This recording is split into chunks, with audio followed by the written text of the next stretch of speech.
Good afternoon, my turtle ducks. Thank you for joining me today.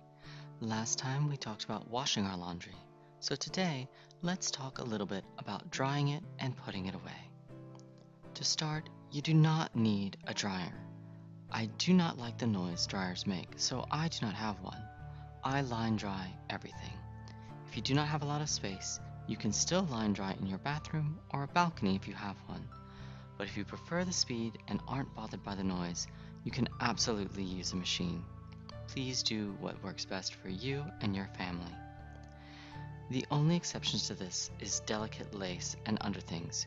You will almost always want to line dry these very delicate things, as heat from the dryer can quickly damage the elastics and lace.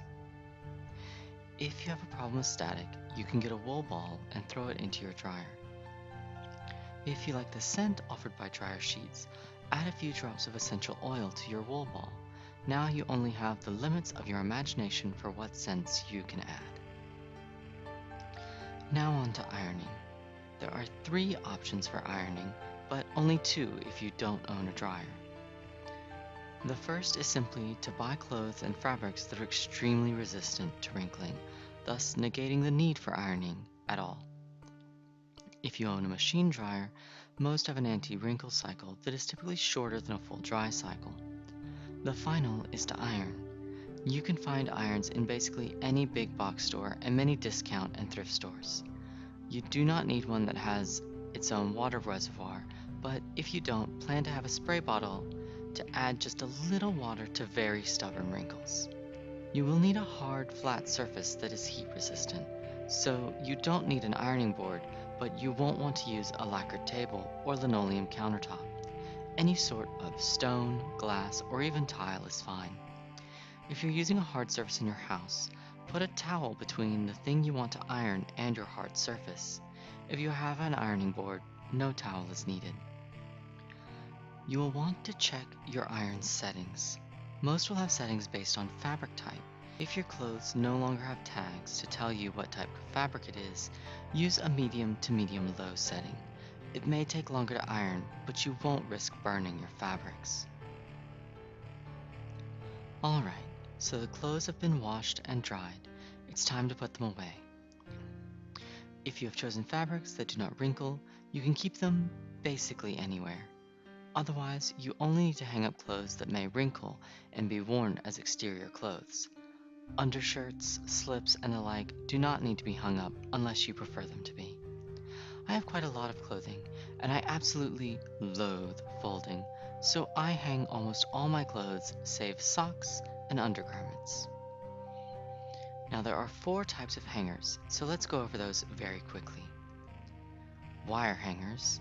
These are the most common, but also the harshest on your clothes. If you are buying hangers, please try to avoid spending money on these. Small plastic hangers are becoming more common and probably the easiest to find in stores. These are mostly fine. They have more surface area than the wire hanger, so they are less likely to stretch your clothes so drastically. Suit hangers usually come with pricier clothes, and when your clothes are sent to dry cleaners. These are very gentle on clothes, but are very bulky and quite expensive. There are a few types of wood hangers, and the most common look a bit like suit hangers, but are slightly less bulky. These are by far my favorite, but also the most expensive. Now let's go over hanging up just a few types of pants. If you have suit style pants, you'll want to fold them along the crease before hanging them. For other styles of pants, just make sure that the crotch has been pulled forward. Skirts can either be folded over the hanger if they are too long, or if you don't have skirt clips. Some skirts have hoops sewn in, which again can be used if the skirt isn't too long.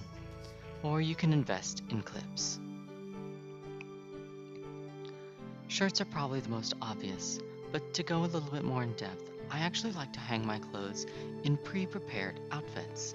This helps my decision fatigue, particularly because I have already organized the outfits, so I'm just putting them back together after washing. Folding clothes can happen in whatever way is most convenient for your storage system.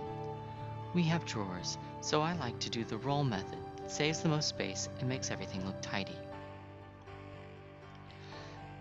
that's it for today. I think I'll go have a nice cup of tea. Why don't you take a break as well? If you have any further questions, feel free to leave them below or send me a telegram. Thank you for joining me. Until next time, be kind, my turtle ducks, to others and to yourselves.